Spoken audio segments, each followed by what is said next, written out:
My name is Eleanor Vance, and for 10 years, my world was a single, sterile room with a window that looked out onto a parking lot. For 10 years, my heart was a house with boarded-up windows, locked from the outside by the one person I thought would always keep me safe. My own son. He put me in that room, promising it was an act of love, all while he slowly, quietly, erased the life I had built. This is not just a story of sadness or neglect. It is the true story of how I broke down the door to my own life, piece by painful piece, until I could finally feel the sun on my face again. Before I begin my story, let me know in the comments where you are listening from and what time it is. I just want to know I'm not alone in this. And if you feel moved by what you hear, consider subscribing. It helps more people become aware of the reality of elder abuse. Now let me tell you what really happened. The silence after my husband Robert passed away was the loudest sound I had ever heard. Our home, a cozy two-story house that had once echoed with the laughter of our son, David, and the pitter-patter of his own children's feet, suddenly felt vast and empty. Every corner held a memory of Robert. His favorite armchair sat by the fireplace, the indentation in the cushion still holding his shape. His reading glasses were still on the nightstand. For 50 years, our lives had been a duet. Now, I was a solo act, and I didn't know the words to the song. David and his wife, Linda, began visiting more often after the funeral. At first, their concern was a comfort. They would bring groceries, sit with me for hours, and listen as I recounted old stories. David, my strong, capable son, would look at me with such worry in his eyes. "Mom, we're worried about you here all alone," he'd say, his voice thick with sincerity. "This house is too big for you now. The stairs are a hazard." Linda would nod, her perfectly manicured hand resting on my arm. "He's right, Eleanor. We've been looking into some places, beautiful places, communities, really. You'd have friends your own age, activities, chef-prepared meals, no more cooking or cleaning, just living." They painted a picture of a golden future, a place they called Sunshine Meadows. They showed me a glossy brochure with pictures of smiling seniors playing cards, strolling through immaculate gardens, and dining in a sun-drenched hall. It looked like a permanent vacation. "Think of it, Mom," David said, his eyes gleaming with enthusiasm. "It's top of the line, the best care money can buy. You and Dad worked so hard your whole lives. You deserve to be pampered." The idea of leaving my home was painful. It was the only home I had ever known as a wife and mother. Robert and I had bought it as newlyweds, pouring our love and labor into its very walls. Every rose bush in the garden was one he had planted for me, but the loneliness was a heavy cloak, and the prospect of selling the house and managing my finances on my own was daunting. Robert had always handled the bills, the investments, the serious paperwork. I felt adrift in a sea of numbers and legal documents. "We can handle everything," David offered, as if reading my mind. "Linda and I can take care of selling the house, managing your savings. You won't have to worry about a thing.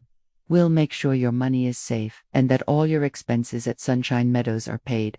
You just have to relax and enjoy your retirement." Trust. It's a simple word, but it was the foundation of my world.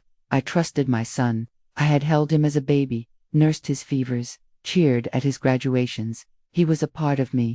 The thought that he would do anything other than protect me was as alien as the idea of the sun rising in the west. So, I agreed. I allowed myself to be swept up in their plans, believing they were acting out of love. We sorted through 50 years of my life, placing memories into boxes labeled keep, donate, or trash. It was a heartbreaking process, but David's reassuring presence was my crutch. He promised to keep my most precious belongings safe in his own attic: my wedding dress, Robert's military medals, and the big, leather-bound photo albums that chronicled our family's history. The day I signed the papers to sell my home, my hand trembled. David held it steady. "For the best, Mom. A new, easy chapter." When I handed him the power of attorney, giving him control over the finances I had built with my husband, I didn't feel a sense of loss. I felt a sense of relief. I was placing my future, my security, and my well-being into the hands of my child. It felt like the most natural thing in the world. As I drove away from my old house for the last time, with David at the wheel and Linda in the passenger seat, I looked back at the sold sign on the lawn. A tear escaped and rolled down my cheek. Linda turned and patted my knee. "Don't be sad, Eleanor. You're going to a better place." I closed my eyes and chose to believe her. I was heading toward sunshine. The reality of Sunshine Meadows was far from the glossy brochure. The sunshine, it seemed, was only in the name. The lobby was pleasant enough, but the hallways that led to the residence rooms were long, dim, and smelled faintly of disinfectant and despair. My room was small and impersonal, with beige walls and a single window that offered a view of the staff parking lot. It was clean, but it was sterile. It wasn't a home. It was a holding cell. In the first few weeks, David and Linda were frequent visitors. They brought flowers, helped me arrange my few belongings, and took me to the dining hall, pointing out potential friends. "See, Mom, isn't this nice?" David would say, gesturing around the room of quiet, withdrawn seniors. I would smile and nod, not wanting to seem ungrateful. I told myself it was just an adjustment period, but as the weeks turned into months, the visits became less frequent. First, it was every few days, then once a week. Soon, a week would pass, then two. Their excuses were always plausible. "Work is just crazy right now, Mom. The kids have so many after-school activities. Linda's not feeling well." The phone calls dwindled to our conversations became shorter, more rushed. I would wait by the phone in my room, my heart leaping at every ring in the hallway, only for it to be for someone else. When David did call, he sounded distant, distracted. He'd ask if I needed anything, but before I could truly answer, he'd say, "Okay, Mom, gotta run, love you." And the line would go dead. The activities promised in the brochure were a sad affair. A bingo game once a week where half the residents dozed off. A movie night with a film so old the sound quality was terrible. The beautiful gardens were mostly for show, difficult to access for those of us with walkers or wheelchairs. Loneliness became my constant companion. I ate most of my meals in silence. The other residents were lost in their own worlds of faded memories and quiet grief. We were ships passing in the night, acknowledging each other with a weak smile or a tired nod, but never truly connecting. I started asking David about my finances, not out of suspicion, but out of a desire to feel connected to my old life. "How are the investments doing?" I'd ask. "Everything's fine, Mom. Don't you worry your pretty little head about it," he'd say dismissively. "That's what I'm here for." One day, I asked if I could have one of my photo albums. I was feeling particularly low and wanted to see Robert's smile, to remember the feeling of our family all together. "Oh, Mom, they're packed away deep in the attic. It would take me all day to find them. I'll grab them next time I have a free weekend," he promised. That free weekend never came. Linda's visits had all but stopped. On the rare occasion she came with David, she seemed impatient, checking her phone constantly. I once complimented her on a beautiful new necklace she was wearing, a string of delicate pearls. "Oh, this old thing," she said, touching it briefly. "David's business has been doing really well. He's been spoiling me." Something about her statement felt off, but I pushed the thought away. It was a wicked, ugly thought. This was my son, my David. He was just busy, he was stressed. He still loved me. I clung to that belief like a life raft. Years began to blur together. My world shrank to the four walls of my room. Birthdays and holidays were marked by a brief, rushed visit, a generic card, and a box of chocolates. My grandchildren, who I adored, rarely came. David said they were busy with school and friends, that a place like this depressed them. The pain of that statement was a physical blow. I was no longer Eleanor Vance, the woman who had built a home and a family. I was just a resident, a room number, a monthly expense. The doors to my old life hadn't just been closed, they had been locked and bolted. And I was beginning to suspect that my own son was the one holding the key. After 5 years at Sunshine Meadows, the management, in a bid to improve community engagement, decided to add small, lockable storage cabinets to each room. They were tiny, but they were ours. When they announced it, a flicker of an old feeling ignited within me, a desire for something of my own. The next time David called, I made my request again, but this time with a new firmness in my voice. "David, I need you to bring me one of my photo albums. Just one, the red leather one from our wedding and your childhood.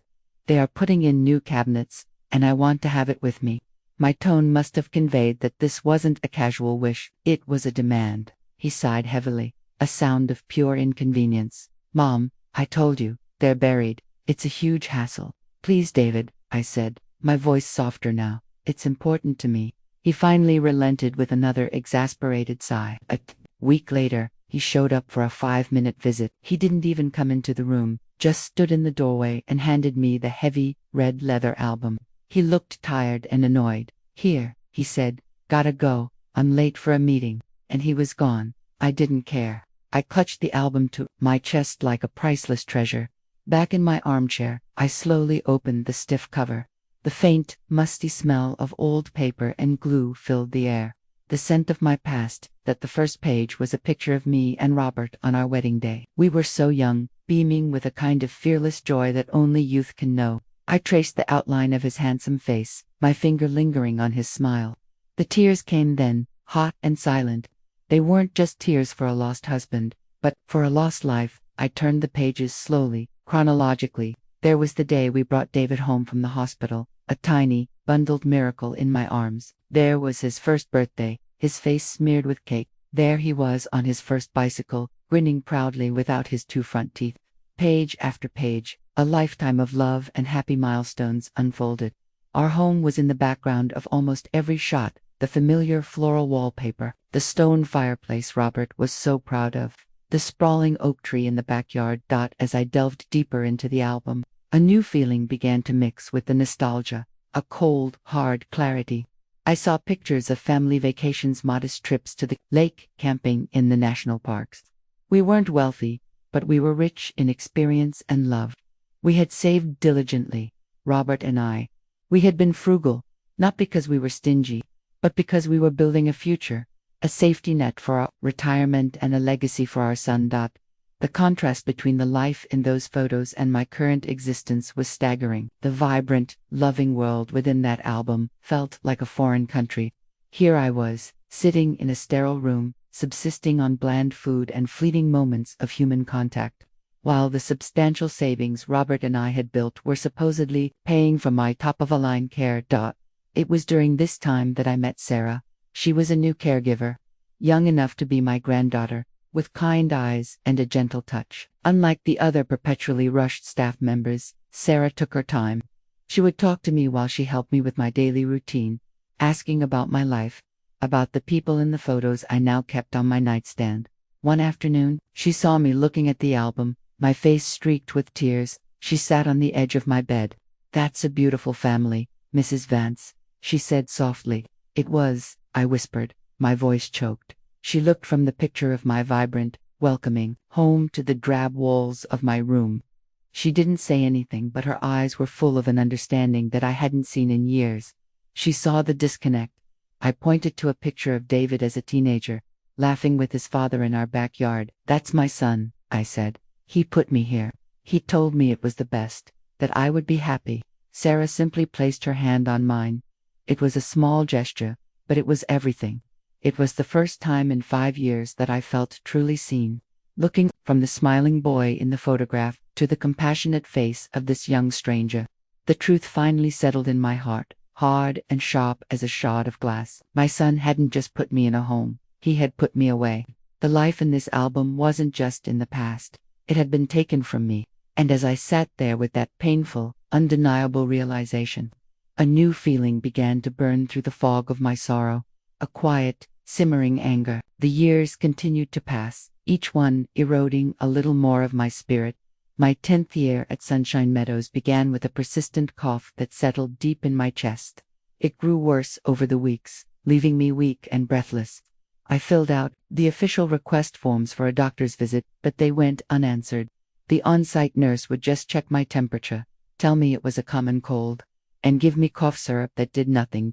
Sarah grew increasingly worried. "Mrs. Vance, this is more than a cold," she'd say, her brow furrowed with concern as she listened to the rattle in my lungs. "You need to see a real doctor. You might need antibiotics." She began advocating for me, speaking to her superiors, but she was met with bureaucratic indifference. "The family has to approve any outside specialist visits and associated costs," her manager told her, a statement Sarah relayed to me with frustrated anger. My hope rested on David. Surely, if he knew how sick I was, he would act. I called him repeatedly, leaving voicemails describing my condition.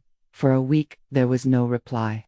I imagined his phone lost, or his ringer silenced. I made excuses for him, as I always had. Finally, one evening, As Sarah was helping me get ready for bed, the head nurse came to my door. "Eleanor, your son is on the phone for you."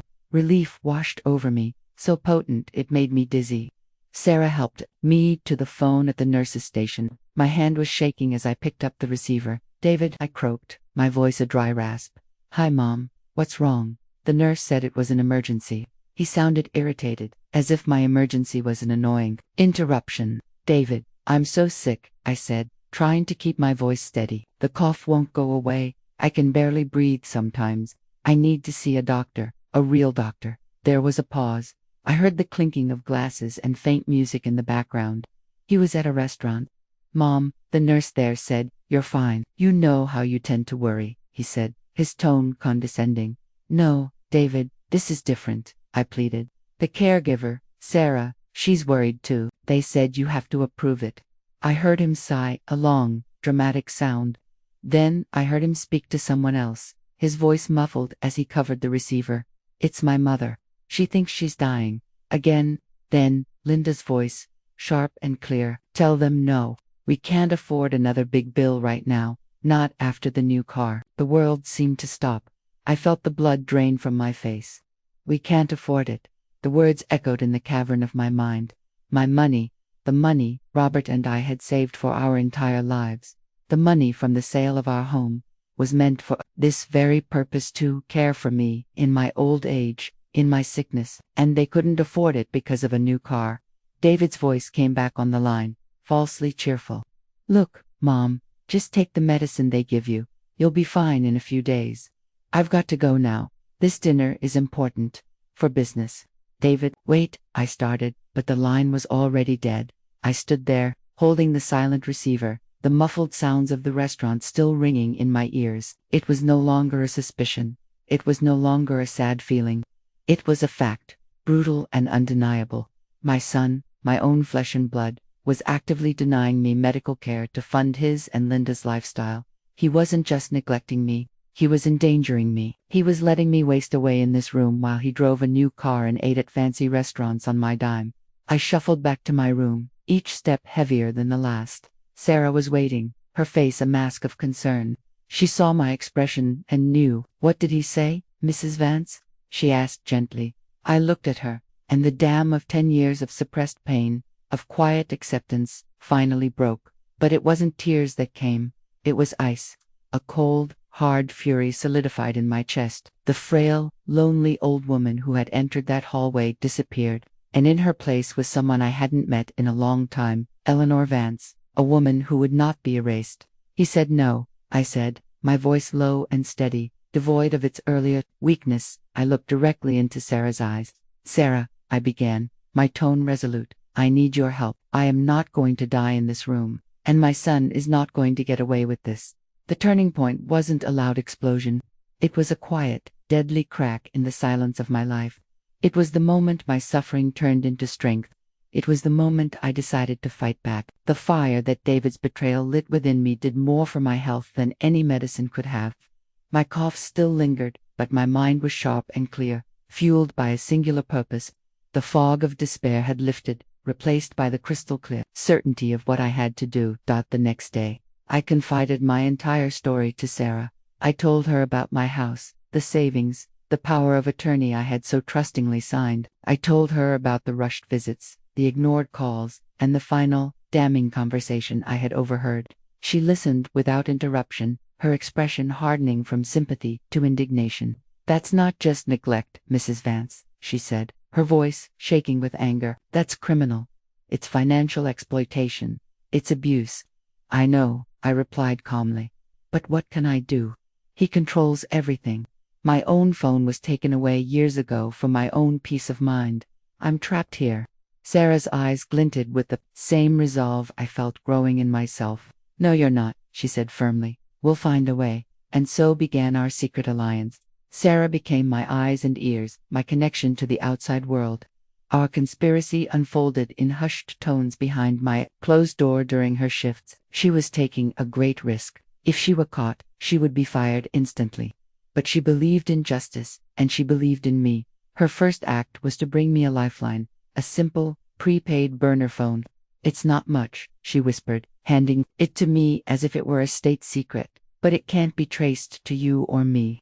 Keep it hidden. I concealed it in the lining of an old handbag at the bottom of my wardrobe, a place no one would ever look. That night, long after the last staff member had made their rounds and the hallway had fallen silent, I pulled out the phone. My fingers, stiff with age, fumbled with the small buttons. With Sarah's help, I had found the number for a nonprofit organization, Legal Aid for Seniors. My heart pounded as I dialed. A kind voice answered on the other end. Legal Aid, this is Maria speaking.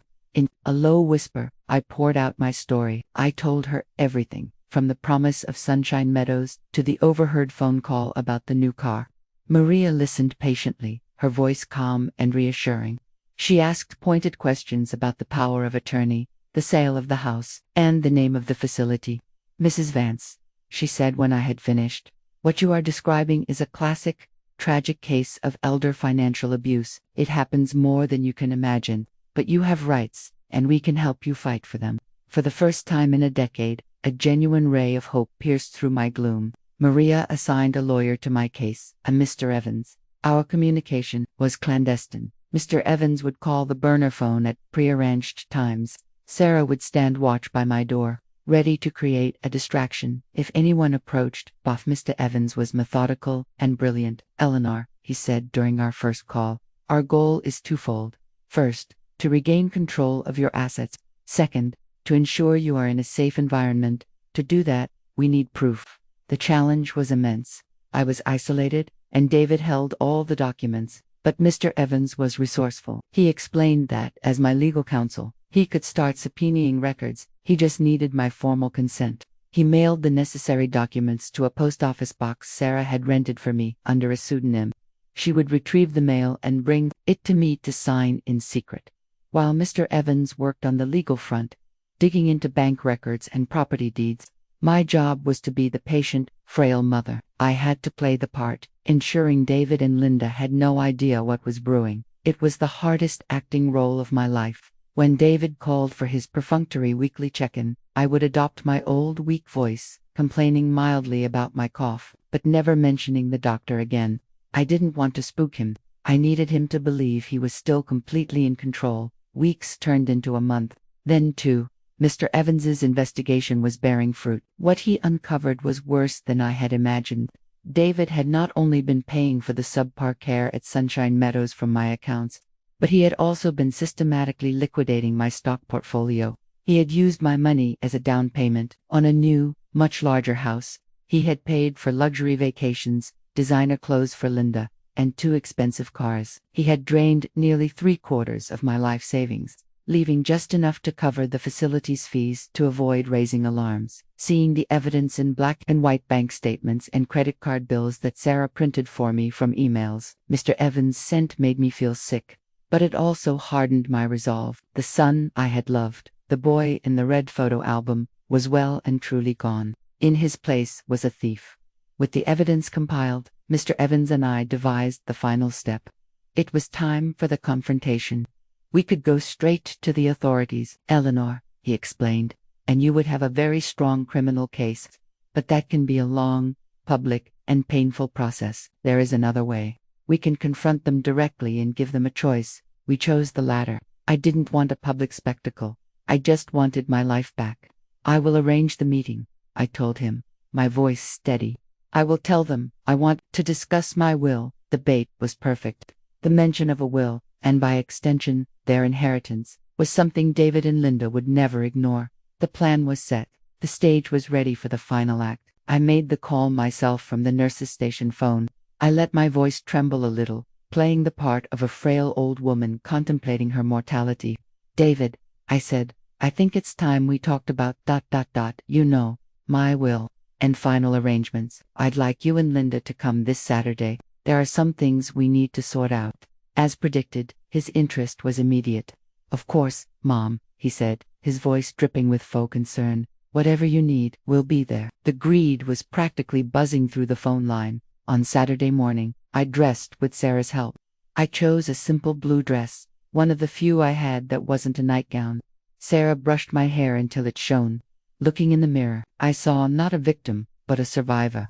My eyes were clear, my posture was straight. I was terrified, but I was ready. But Mr. Evans arrived first, a calm, reassuring presence in a sharp suit, carrying a thick leather briefcase. Sarah showed him into the small, sterile family lounge that the facility reserved for such meetings. He set up his papers on the table, and I sat opposite him, my hands folded neatly in my lap. David and Linda arrived exactly on time, their faces arranged in masks of solemn sympathy. Linda was wearing a new fur-trimmed coat, and David had on a watch that glinted expensively under the fluorescent lights. They stopped short when they saw Mr. Evans' mom. "Who is this?" David asked, his smile faltering. "David, Linda, please, sit down," I said, my voice even. "This is Mr. Evans. He's my lawyer." Confusion warred, with alarm on their faces. They sat down hesitantly, casting wary glances at each other. "A lawyer?" Linda asked, forcing a light laugh. "Eleanor, what's this all about? We thought we were just having a family chat." I looked directly at my son. "We are, David. We are going to have a chat about my family, and what you've done to it." Mr. Evans cleared his throat and opened his briefcase. "Mr. and Mrs. Vance," he began, his tone professional and cold, "I have been retained by your mother, Eleanor Vance. We have asked you here today to discuss some serious financial discrepancies." Didn't raise his voice. He didn't need to. He simply began to lay out the evidence, piece by piece, on the table between us. First, the closing statement from the sale of my house, showing the final profit of over $500,000. Then, the statements from my investment portfolio, showing its value a decade ago. David started to bluster. "I don't know what this is about. I have managed my mother's money perfectly well. This is an outrage." Mr. Evans ignored him and continued, his voice a calm, relentless drone. He laid out the bank statements from the account David had set up in my name. He had printouts of canceled checks and credit card statements, a down payment of $200,000 for a property on Oakmont Drive, a wire transfer to a European travel agency, monthly payments to a luxury car dealership, a single transaction at a jewelry store for over $10,000. He slid a photo across the table. It was of Linda, pulled from her social media page, wearing the pearl necklace I had once complimented. She gasped and her hand flew to her throat, where the very same necklace now rested. David's face had gone from red to a pasty white. He was speechless, staring at the mountain of evidence that proved his comprehensive betrayal. "For 10 years, Mr. Evans continued, you have paid the absolute minimum for your mother's care at this facility, a facility you chose for its low cost, not its quality of care, all while systematically draining her life savings to fund a lifestyle you could not otherwise afford." He paused, letting the weight of his words fill the silence. "You even refused to authorize a doctor's visit for her, citing cost, just days after purchasing a new vehicle." That was the moment I spoke. I looked at David, at the man who was my son, and I felt nothing but a great, aching emptiness. "The photo albums, David," I said, my voice quiet but carrying across the table. "You told me they were buried in the attic because you couldn't be bothered. But the truth is, you just didn't want me to remember, did you? You didn't want me looking at the home you sold, at the life you took from me." Tears finally welled in his eyes, but they were not tears of remorse. They were tears of a man who had been caught. Linda was openly sobbing, her carefully constructed world crumbling around her. Mr. Evans slid one final set of documents across the table. "This is your choice," he said. "Option 1. I walk out of this room and file a criminal complaint with the district attorney for felony elder abuse and financial exploitation. With this evidence, you will both face significant jail time. Your assets will be frozen, and your lives as you know them will be over." He let that sink in. Or, option 2. You sign these documents. This one immediately revokes your power of attorney. This one transfers the title of your home and all remaining liquid assets into a trust managed by a neutral third party for Eleanor's sole benefit. And this one is a legal agreement stating you will have no further control over or input into your mother's medical or financial affairs for the rest of her life. You will walk away, and my client will not press charges. David stared at the papers, his jaw working silently. He looked at me, his eyes pleading for the first time in a decade. He was looking for his mother, the woman who had always forgiven him, who had always made excuses for him. But she was no longer there. I gave a single, sharp nod to Mr. Evans. With a shaking hand, David picked up the pen. Linda followed suit, her sobs shaking her entire body. One by one, they signed away their control. They signed away the source of their stolen life. When it was done, they stood up. They didn't look at me. Without another word, they turned and walked out of the room, out of the facility, and out of my life. The door clicked shut behind them, and for the first time in 10 years, the silence that followed was not one of loneliness, but of peace. The days following the confrontation were a whirlwind of change. With Mr. Evans and a court-appointed trustee managing my affairs, things moved with astonishing speed. The first order of business was getting me out of Sunshine Meadows. The name itself now seemed like a cruel joke. Leaving felt like being released from a long, unjust prison sentence. As Sarah helped me pack my few belongings, I felt no nostalgia for the room that had been my world for a decade. It held no memories I wanted to keep. When I was wheeled out of the front doors for the last time, I took a deep breath of fresh, free air, and I did not look back. Mr. Evans had found me a new home. A small, genuinely caring assisted living community called The Willows. It wasn't as large or flashy as Sunshine Meadows had pretended to be, but it was warm and full of light. My new room had a large window that looked out onto a real garden, where residents sat and chatted among the flowers. The staff greeted me with warm smiles, and they spoke to me, not at me. The trustee had managed to recover a significant portion of my funds. The house David and Linda had bought with my money was sold, and the proceeds were returned to my trust. It was more than enough to ensure I would be comfortable and well cared for the rest of my days. But the real wealth I had regained was not financial. It was the return of my dignity. It was the freedom to make my own choices. I chose what to eat for dinner. I chose when to wake up and when to sleep. I joined a book club. I started learning to paint with watercolors, something I had always wanted to do. My paintings were clumsy and amateurish, but they were mine. Sarah came to visit me often at the Willows. She had quit her job at Sunshine Meadows the day after our final meeting. Unwilling to work in such a place for another minute, she became the granddaughter I had lost. And our friendship was one of the greatest gifts of my newfound freedom. I felt a profound and lasting sorrow for David. I grieved for the son I had raised, for the loving boy in the photographs, who had, somewhere along the way, lost his soul to greed. I knew I would likely never see him or my grandchildren again, and that was a pain that would always live in a quiet corner of my heart. But it was a clean pain now, not the festering wound of betrayal and helplessness. It was the scar of a battle I had fought and won. One afternoon, sitting in a comfortable armchair by my window, the warm sun streaming in, I thought about my journey. 10 years of silent suffering had taught me a terrible lesson about the dark places the human heart can go, but it had also taught me about the incredible resilience of the human spirit. It had taught me that it is never too late to fight for yourself, to reclaim your voice, and to demand your dignity. I was free. I was at peace. My name was Eleanor Vance, and I was finally living in a home filled with my own sunshine, a dawn that I had made for myself,